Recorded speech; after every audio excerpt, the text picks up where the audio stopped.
Hey everybody, welcome back to Battle Ready Inc., the channel all about bringing you as much nerdy content as possible. This week for you, we are finally reviewing the Xmas Dragon. We're about a week late off of Christmas, but the video is here, and it's pretty cool. This is a pretty neat dragon. Let's get into this review.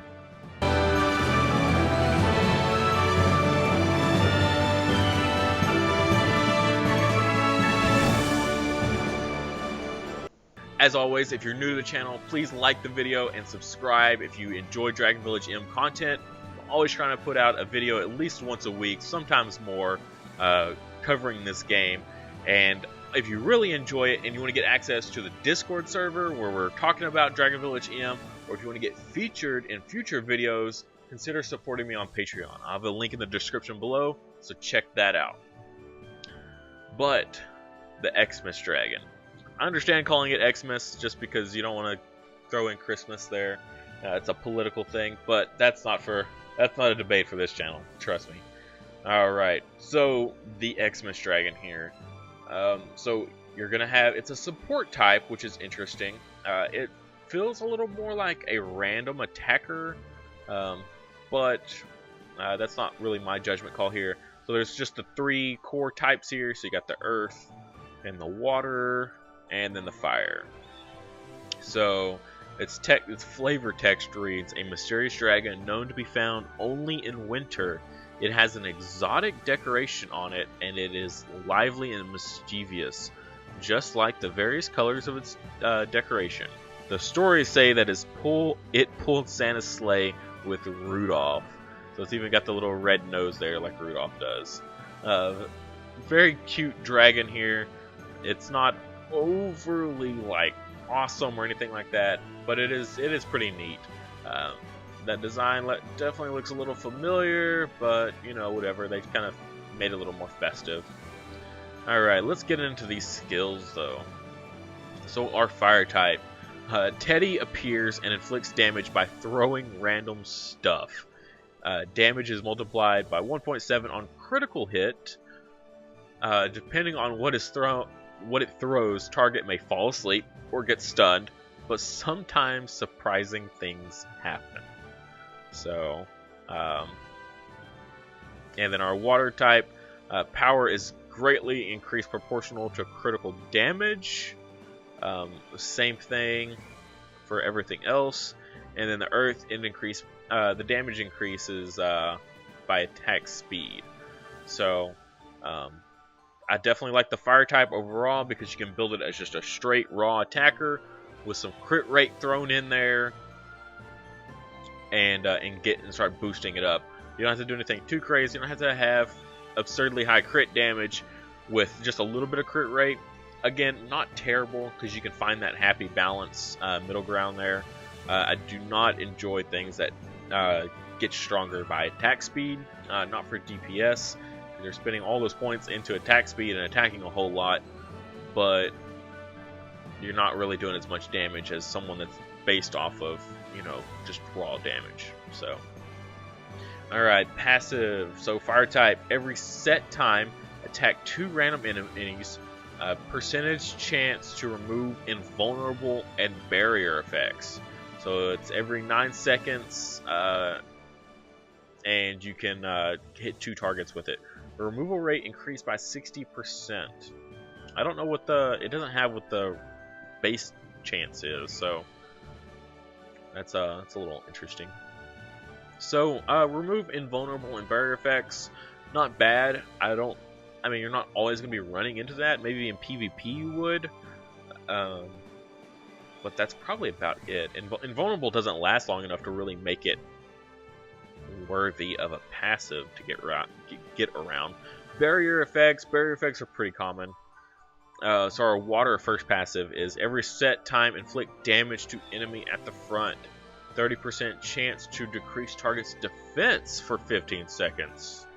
And you can increase that by another 60%. Maybe the fire type is also 30% if we're just going off of this right here.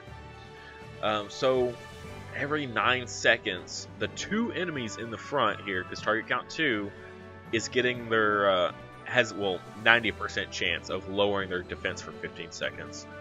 So, and that's every 9 seconds. So theoretically, you could get this going and stacking it on, decreasing it by 2 stacks essentially by what they have here.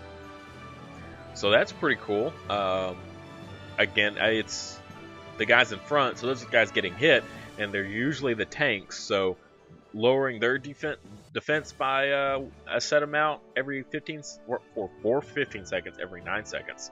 That's pretty good. I like that. And then our Earth type, when attacking, 10% chance to inflict damage to random enemy. So the 2 count here.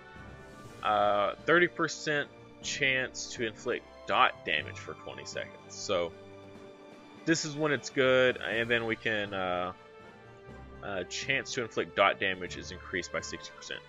Okay, so your chance of this happening is pretty low, but again, this is the one that's built off of speed, so it's attacking a whole lot, not doing big damage, but it's got the number of attacks going for it, so that at least helps with this, because if it's only 10%, then you want it to attack a lot if you're going to try to get this. And then every time this goes off, then it has a chance to proc this second one, and at only 30% after the 10%, that's pretty low for this dot damage to ever go up. It is for 20 seconds, which is nice, but you have to get through that 10% and this 30%, so you have to increase this skill if you want this dot damage to ever go off, because it is very slim, it's looking like. Alright, go to the next set of passives. So far the Earth Dragon is just not my favorite by far. I wouldn't even consider using it as it is right, just off those 2 skills. Alright, so Fire type, when it dies, recover 20% of allies' HP and grant immune effect for 25 seconds. So target count of 5. Alright, so that means the whole team will get healed. And oh my goodness, look at that increased recovery by 400%. That is huge. That is one heck of a buff. So 20% of all allies' HP. So it looks like it scales off of the individual dragon. So it's not 20% of your fire dragon, because that would not be very much, because you're going to build this guy probably as an attacker. More so, I think that's what makes this dragon more of a support type, is because of these passives, not because of its damage output, although it kind of feels a little bit like a DPS. Alright, water, when it dies, resurrect 2 allies except itself and recover target's HP by 10%. So the 10% is not much, but you can increase that up by 200%, so that's pretty cool. Yeah, so what is 200% of 10% is 30%, I guess, is what this would go up to. So recover the allies by 2 of them by 30% after it dies. So you definitely don't want this guy anywhere near the front, maybe in the middle or middle of the back row. So if you're doing like the T formation, you want to put him in the middle of the very back row. Because you're going to want this guy to die at least after 2 allies have died. So that's pretty cool. I haven't really seen anything like that. Not necessarily a healer, but definitely a game changer and get you back into the game. And yeah, so Earth Dragon has the same thing.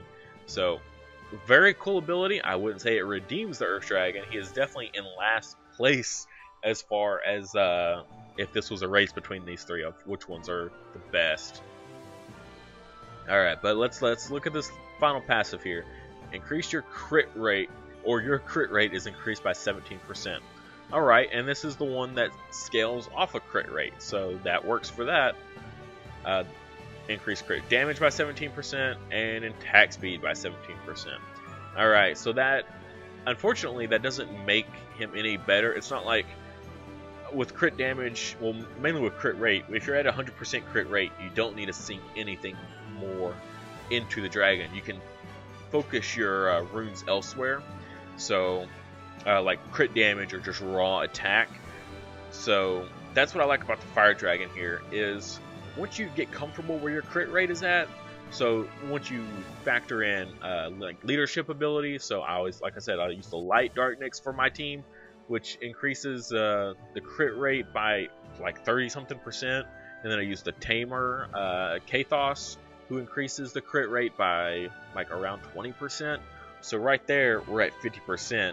I throw on maybe one set of crit rate, and my slot 4 will be a crit rate rune, and everything else can be crit damage, attack percentage, whatever. I don't have to set aside a whole bunch of runes to increase, get this damage multiplier going, right? So that's what I like about the fire type, is he's just a blanket, really good, has a really good potential to be a really good attacker, while having these really cool buffs as well. So I really like the when it dies, recover all allies by 20%. Egg grant immune for 25 seconds. 25 seconds on immune is pretty crazy. And you can increase the recovery rate by 400%. So that's crazy. I mean, that's like I believe it's a full heal at that point. 400% on top of the 20%, that's like a full heal for your team.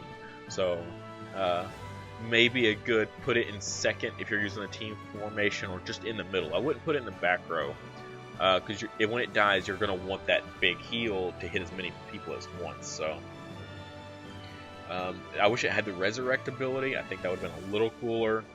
Every set duration, random 2%. Remove invulnerable and barrier effects. Barrier effects is kind of nice, but it isn't something that I rely on heavily.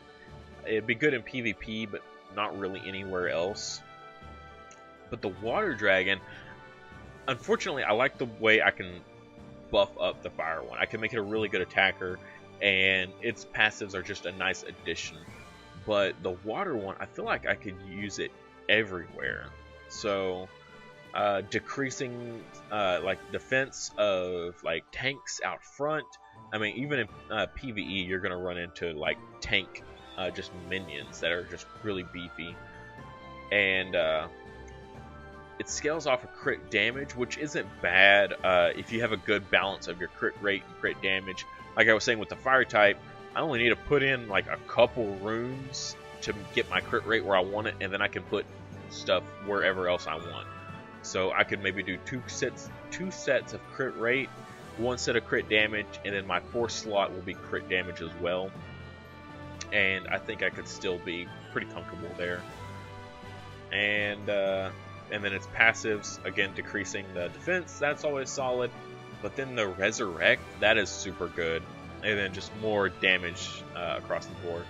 Earth type though, not happy with it. It's mainly because it's built around attack speed. Okay, if you have enough reason for me to want to do that, and this right here is not gonna do it. So only 10% chance to inflict extra damage off of each attack, and I have to work in a whole nother set of percentages to do this dot damage. I mean, yeah, I can increase it by up to 90%, but it's like it has to get through one percentage to get to get an effect, and then it has to get through another percentage to get another effect. That's frustrating. It does have the resurrect ability, which is cool, and a little bit more attack speed. So it's really between these two, Earth and Water. I think are both super solid choices. If you got either one of these, then I would definitely consider using it somewhere in some fashion. The drag ability is so interesting though. So the bonus damage, that's cool. That's pretty common among most characters in the game, or most dragons in the game, for their drag skill. If it's a DPS, to get some sort of buff off of some sort of stat. But then it has like this extra thing, falling asleep or get stunned. That's pretty cool if you're lucky enough to have it happen. I mean, either one, falling asleep or stunned, both are pretty equal. They're just a little bit different from one another. If you throw it in the back, like hit the back three dragons if they're doing like the X formation, so you're probably going to hit the healer if it's I don't know, probably like a damage healer, or you're going to hit their DPS, and stunning those guys is crucial to winning any sort of PvP. So these guys, you might consider running them as your support type in PvP, or maybe even a DPS if you need like a good AoE attacker in PvP. Then you might consider running these two guys. I do like the the Resurrect, though. I think that's a little more... I don't know. It really just depends. I mean, it could go either way. Depending on how the team's built, if he dies, then you just bring back, you know, your tanks, your healers, whatever. You can swing the battle in your direction, but then also, if this one dies, and it's the first to die, then you just heal all of your team. That's pretty cool as well. So if you're building it for damage, then it's going to have pretty low health. So it does have a pretty good chance of dying first, but who knows? It could easily just be after other people have died, and you get to Resurrect at full health. So I don't have an answer which one's best. It's more personal preference, honestly. It might even come down to, would you rather crit rate or crit damage being your scaling? I personally would rather be crit rate because I can get that where I want really easily without having to add in a whole bunch of extra runes. So, and then just put on like attack percentage, like one set of attack percentage and one set of crit rate. And he'll probably have more damage output than the Water Dragon. But then that Resurrect, you know, again, you could always swing the battle your way with the Resurrect, especially two allies at once. So, but that is it for the Xmas Dragon. I think he's very cool, very fun. I'm hoping I'm going to be able to pull him in the egg hatching. I got 2 of the Xmas eggs, so 1 in 3 chance twice. I feel like that's pretty good odds for pulling a fire type. Hopefully I don't pull that earth type. I got 2 chances there. If I pull 1 water and 1 fire, then that'll be perfect. If I pull 2 earths, then that's going to be super depressing. So hopefully that doesn't happen. Alright, if you liked the video, I do appreciate if you would like it, and subscribe to the channel if you haven't already to see more content, more Dragon Village M content in the future. But with that, we'll see you in the next video.